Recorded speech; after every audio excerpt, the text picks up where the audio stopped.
welcome to recitation number 3. Today we're going to be reviewing chapters 7, 8, and 9. Okay, so let's just start. Okay. So problem 1, this is from chapter 7. Two protons are accelerated towards each other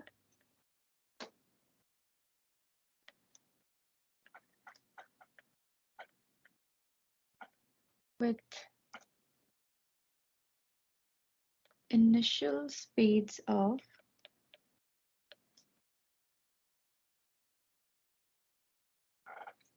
1,300 kilometers per second in relation to Earth. The protons are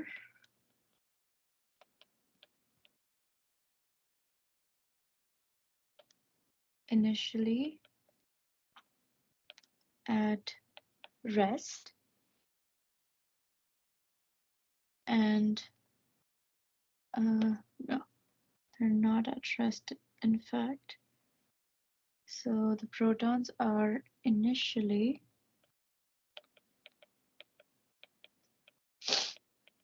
far apart. Okay, so you need to be very careful when it describes the initial conditions. So right now, if you see, it says they're initially very far apart. If it would have said that initially they're at rest, which means the initial kinetic energy is 0, but that's not true in this case, and we'll see how. Okay. So the question is, what is the closest distance the protons can be relative to each other? Okay, so that's your question. You know the drill.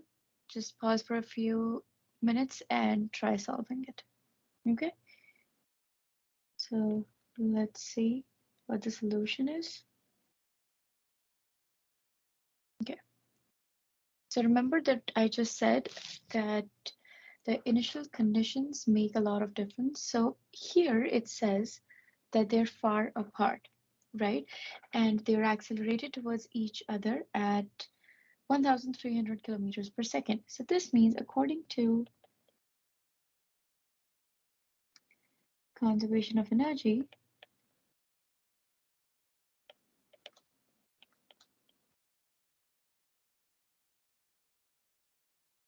initial kinetic energy plus initial potential energy is going to be equal to final kinetic energy plus final potential energy. Now we have to see what are the initial and final conditions from the question. Okay, so here we can see that they're moving towards each other, which means both of them have some kinetic energy. So let's say this is kinetic energy for the first particle plus the initial kinetic energy for the second particle. And since they're moving, there's no potential energy, but we want to see what is the closest distance that the two protons can be relative to each other, which means they do come at a stop. Okay, so that means the final kinetic energy is going to be 0, and we only have a potential energy which both of them share. Okay, so that's why we are trying to find what is the closest distance that they can get, right? Okay, so this is the equation that we have. Let's call this one. Now we just write the expressions for kinetic energy and potential energy. So those are going to be, so half mass of the proton, velocity square, and similarly this, and this is equal to k q1 q2 So charges of proton 1 and proton 2 over r squared. That's the relative distance between them. Okay, and since this is the final, we have this r will be given by, will give us the closest distance. Okay, and since the charges are same, this means, and even the velocities are same, so we can simply write this as mpv squared equals kq squared, or we can just write their charges, which we know is the same charge as the electron, over r close square. Now we simply just substitute the values of everything. So here you can see that we know the value of mp, which is the mass of the proton. The velocity is given in the question.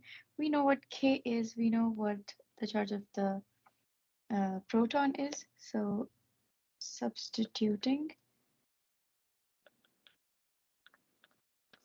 so let's call this 2 in 2. We get the final answer to be 286 nanometer. Okay. So that's the closest that it can get. Okay. Okay, let's move on.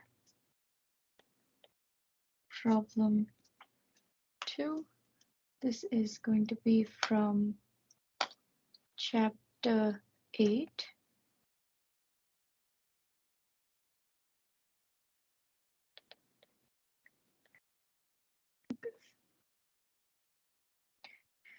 A parallel plate capacitor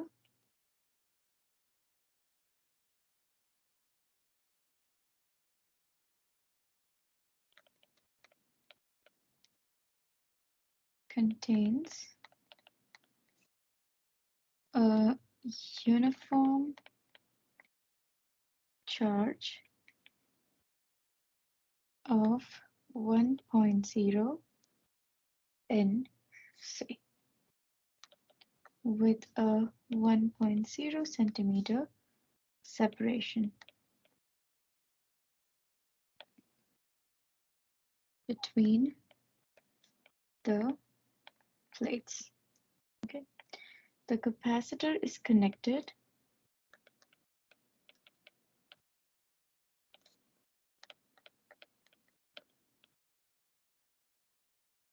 to a 12-volt power source.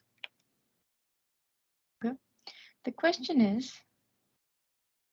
if the plates are then moved apart to a 2 centimeter distance, what will the resulting charge on the plates be? Okay, so that's the question. The solution.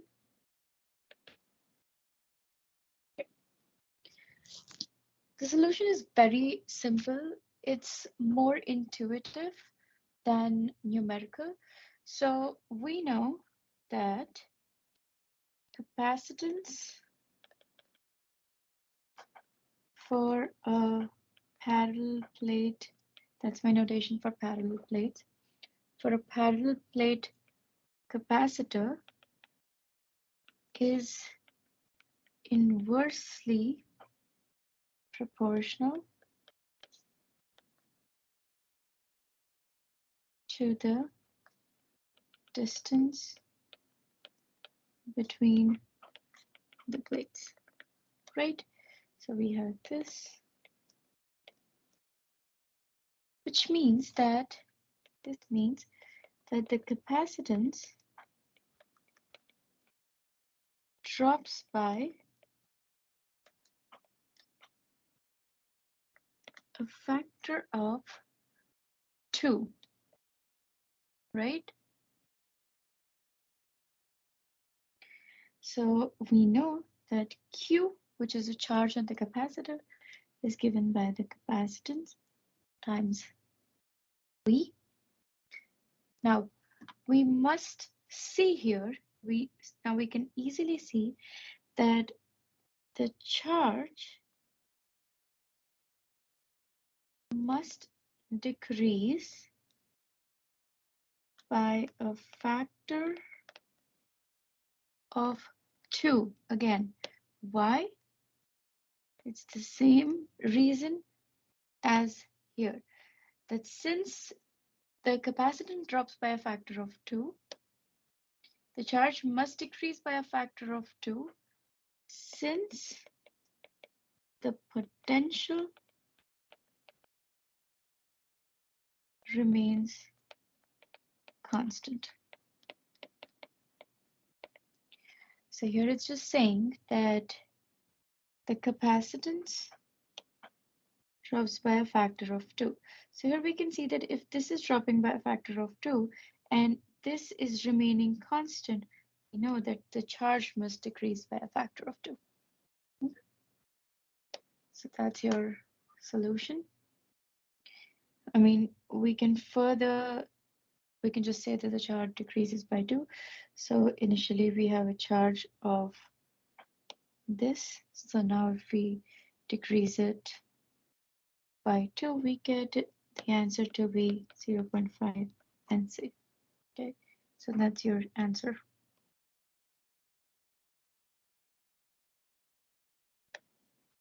Okay, so problem 3. This is from chapter 9.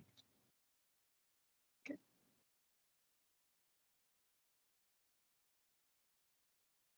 Okay. The problem is, now we're going to be talking about resistors in this chapter, right? So we have R1 equal R2, which is equal to 2R3, which is equal to 2R4. And we can call all of this equal to R, okay? The question is, find the current through the wire BC. Now let's see what's the figure here. So this figure will already be given to you, okay? So the figure is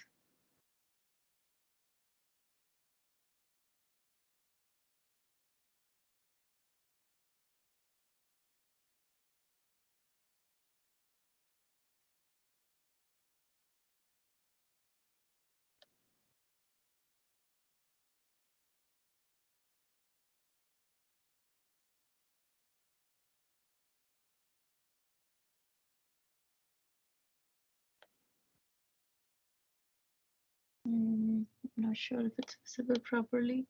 Let me use, this is more easily visible, okay? So we have, let's just use white for this, R1, this is R2, R3, R4, okay? And the points are, this is A, B, C, and D. And this is joined, okay? So this is the figure. This is the condition that we have here. We need to find the current through this wire, BC, okay? Now,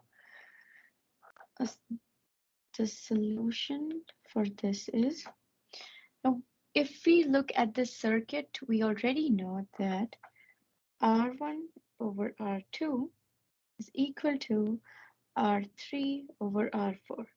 This is something that we already have, right? So this means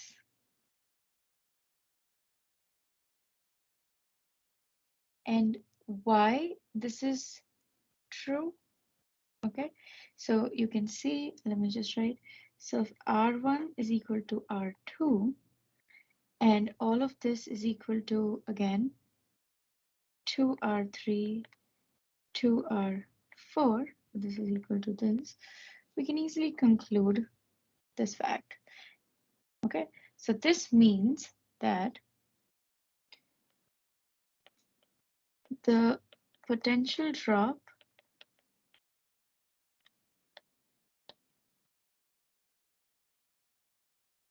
at C, so at this point,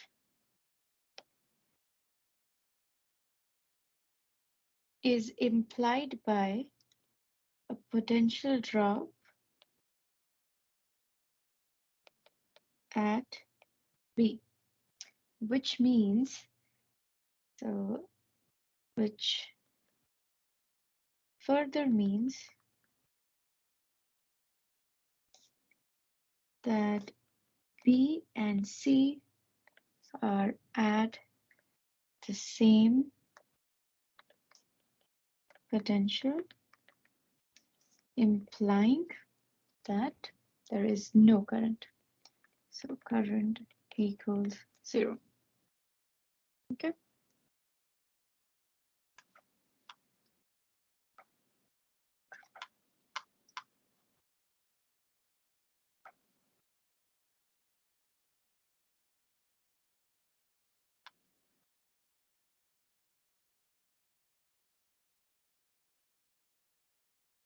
Okay.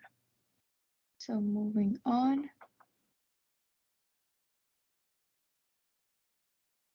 Problem 4. Okay. This is from chapter 7. Okay. A solid metal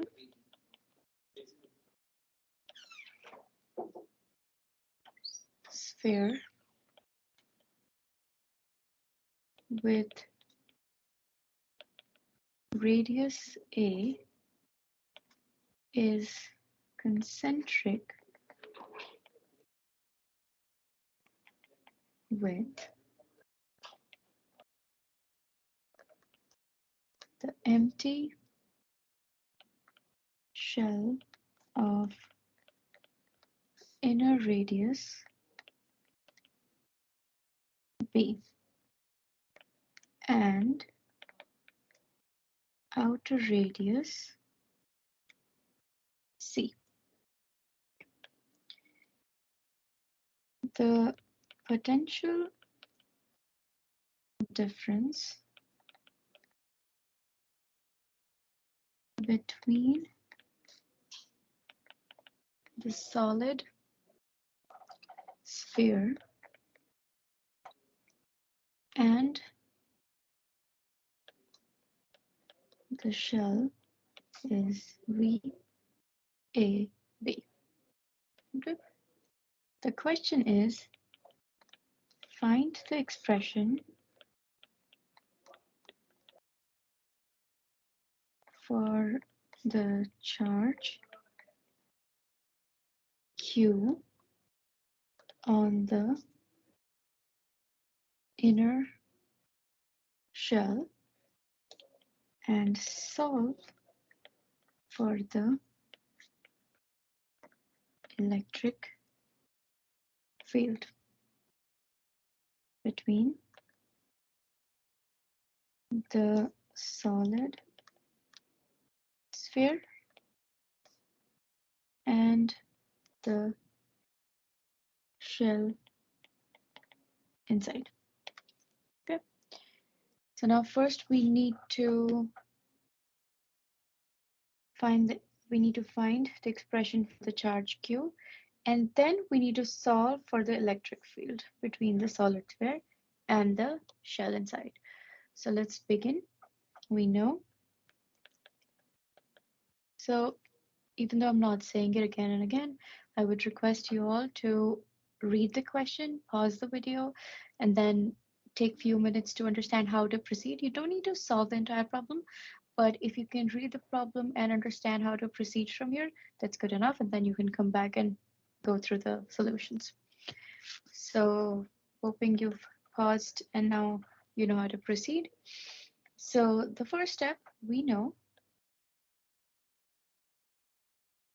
that electric field is equal to the following expression, where this Q is the charge, right? This is the same expression that we study that we've been studying previously. Okay, and we also have this expression,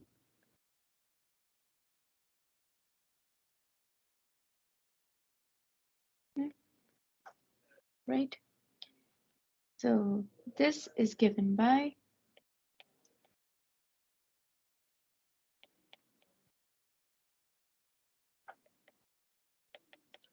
and what are these A and B?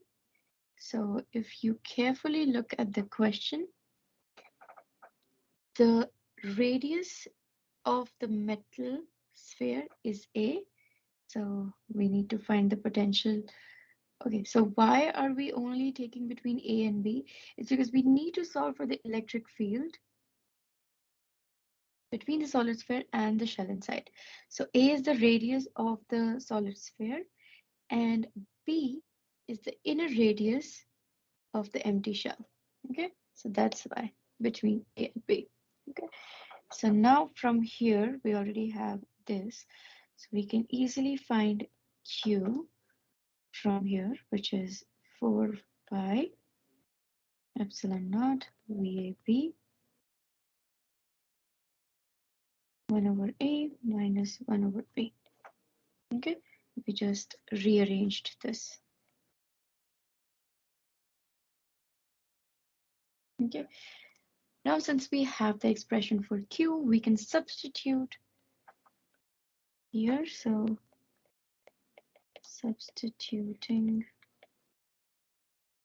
2 in 1, and then we simply get A equals BAP 1 over A minus 1 over B R square. Okay, so that's your solution.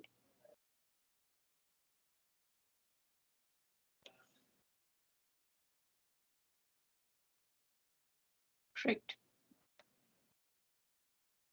If you have any questions, you know, you can always contact me, send me an email, or just send me a Teams message. Okay. So now which was the last problem? It was problem 4. Okay. So problem 5. This is from chapter 8.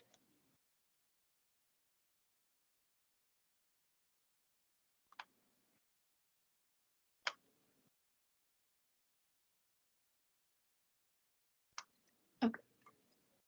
So 30.0 or 30 microfarad capacitor has been charged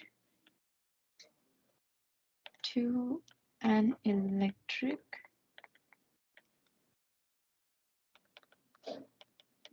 potential value of 500 volts. Okay. The capacitor is then disconnected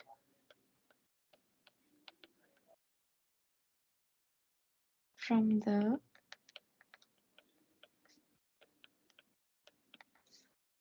power source and connected to an uncharged 10 microfarad capacitor. The question is, so what you need to do is you need to solve for the charge 30.0 microfarad capacitor as well as the 10 microfarad capacitor after the disconnection slash connection procedure. Okay, so again, in such questions when there are no diagrams, I would advise you to draw your own diagram. So what does the question say? It says that a 30 microfarad capacitor has been charged to an electric potential value of 500 volts. So how does a circuit for that look like? It's not too difficult. So we have a capacitor here, and it's charged to it has a power source here. Okay, that's precisely how it looks. Now, it says that the capacitor is then disconnected from the power source and connected to an uncharged capacitor. So let's just draw it in a way that it's more understandable. So let's call this a capacitor. Let's say this is power source. Okay, this was initially. Then what happens? It's disconnected from the power source and connected to an uncharged capacitor. So this is C1, C2. Oh, so C1 is connected to now C2, and they're not charged, and the power source is also removed. This is what's happening. So how do we solve for this disconnection and connection? Okay, so the first thing we need to do is we need to find the charge due to this 30 microfarad capacitor. So we know the formula for this is this, right? We're given everything. So we just substitute the value of the capacitor this and this. And the answer we get is 15,000. Okay, that. Now, this is the next step. So what happens in the next step? It's disconnected from the power source and it's connected to an uncharged 10 microfarad capacitor. So which means, according to charge conservation, what's happening here is this charge is equal to, now this prime is because this is now not connected to the power source. This is the one that's connected and this is not connected. Plus this charge, and what is this? This is not connected to the power source and at the same time it is not charged. So this is just not connected. This is not connected. This is not connected and not charged. Okay, and since we started with this, so according to the charge conservation, this is the equation that we get. Now we also know that both of these are at the same potential here, right? Which means now we will use, so recall Q is equal to CV, which means V is equal to Q over C. So we just substitute the values and we get, so this is Q30 over C30, right? And this is, and remember, so this is Q30 prime. Why is this Q30 prime? Simply because now when we say these are at the same potential, it means now we're talking about this circuit. And this, in this circuit, we have Q30 prime, right? which is the disconnected and disconnected from the power source, and also it's connected to this capacitor, right? Okay.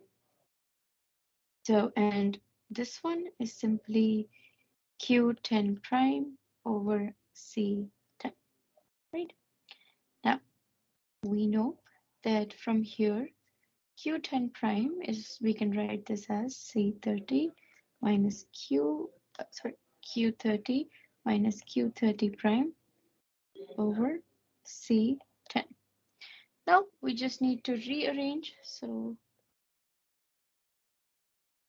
rearranging, we simply get Q30 prime is equal to Q30 over C10, 1 over C30 plus 1 over C10 inverse. Okay, and now we just substitute all the values.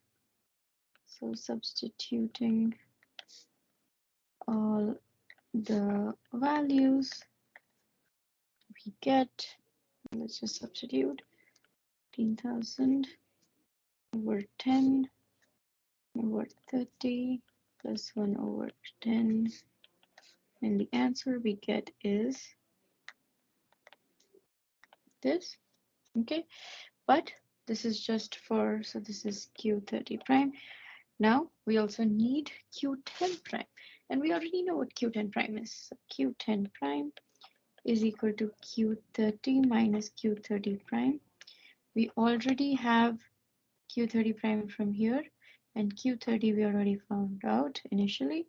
We just substitute and we get 15,000 plus 11250 is equal to 3750. Okay, so that's your answer. Okay, moving on. Problem 6. This one is from chapter 9. Okay.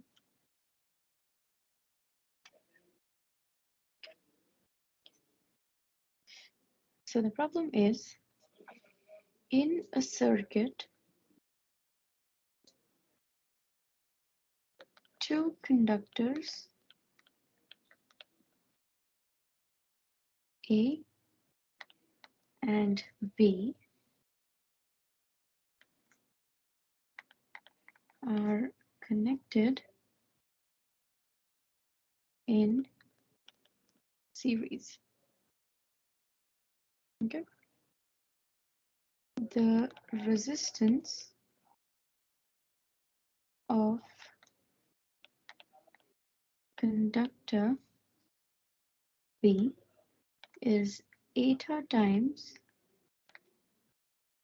the resistance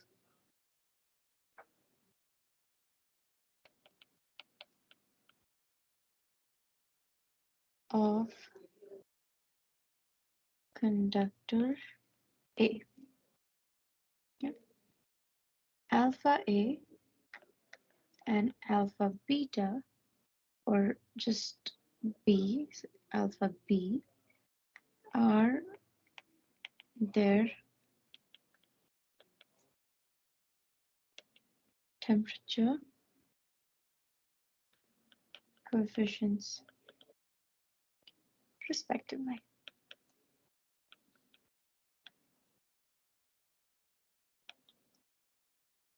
The question is, what is the temperature coefficient of the equivalent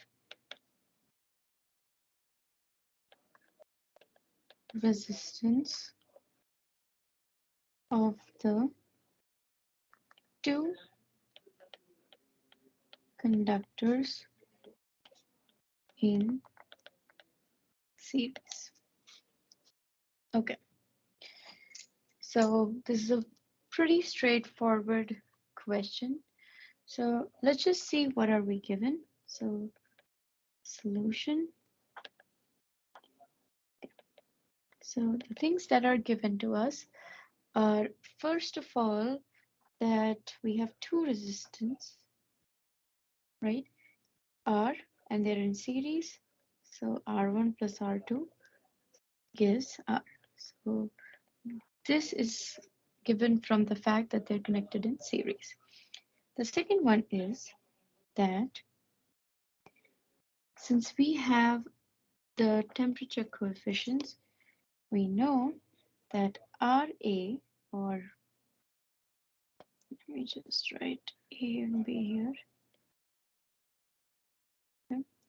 RA is equal to R naught 1 plus alpha A T. T here is temperature. So make sure that whenever you're writing an expression or whenever you're asked to find an expression for something, at the end, to check whether this is correct, you need to check that the dimensions on both the sides are the same. So for example, this is resistance, right? You need to get resistance here as well. What this means is the first term needs to be a resistance, the second term also needs to be a resistance. So, which means that this is the coefficient of temperature, which means it has units. So alpha A is just 1 over T, that's the unit of coefficient of temperature, multiplied by T. So when we multiply T both sides, this becomes a number, right? A number, so a number multiplied by resistance gives you resistance. So in this way, we check that both the sides, right hand side and the left hand side, have the same units or dimensions, okay? So when you're required to find an expression, make sure you check that both sides give you the same dimensions, okay? So moving forward, we have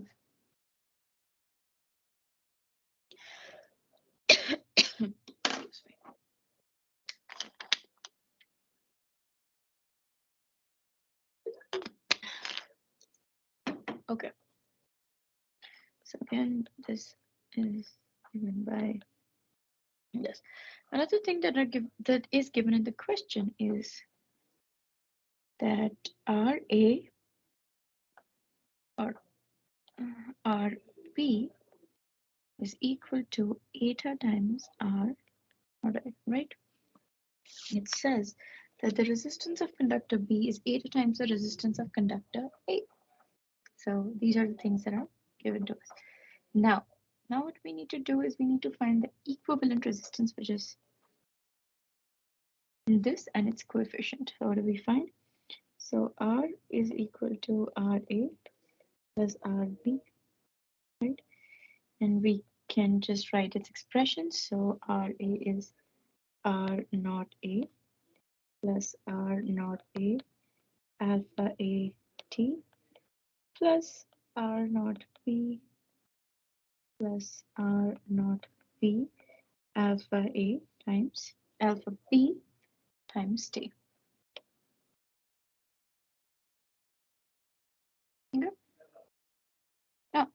Now we will use this result and we can write that R naught A plus R naught A alpha A T plus we can replace R naught B with eta naught A, similarly eta R naught A alpha B T.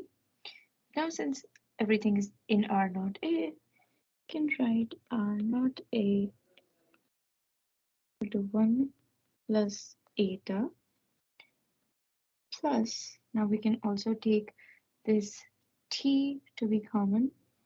So T, okay, and here we can do, wait, I think that's it. There's an easier way to do this. Okay, So this is the first step that we do, okay? Now what we can do is, right, okay, so we have this, we know, so on the left hand side, on this side, if this is R, we can write this as R naught times 1 plus alpha t. Now this is the alpha that we need to find. This is the alpha which will give us what is the coefficient of the equivalent resistance of the two conductors in series, right? Now we have this. Now this is equal to R naught A plus R naught B, okay? And if we take this plus, so if we take one of this, and then we have R naught A alpha T plus R naught B alpha A T alpha B T. This is an expression that we have, okay? And here we can write R naught plus R naught alpha T, okay? And here we have R naught A plus R naught B. Now what is this R naught A plus R naught B? It's simply R naught, right? So let me just write it again. Okay, so this and this are essentially the same things. So we can just cancel these.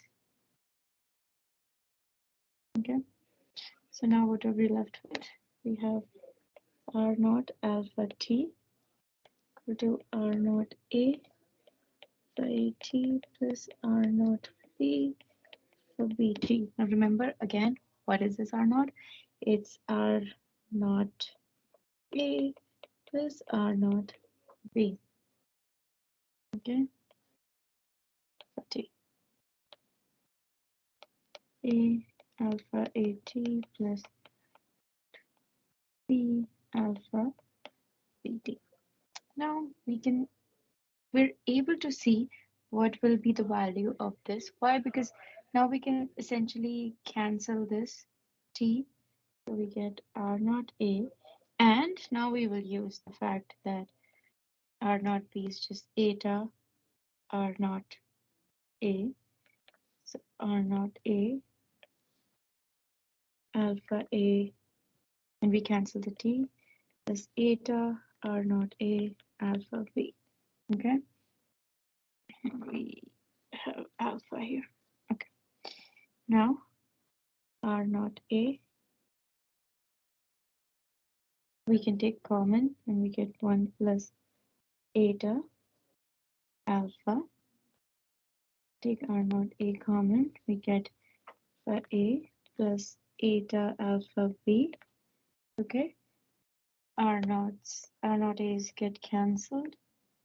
And what are we left with? So we get alpha is equal to alpha A plus eta alpha B over 1 over eta. So that's your solution for problem 6. Okay, and that is it for today. And I will see you in the next presentation session. Bye.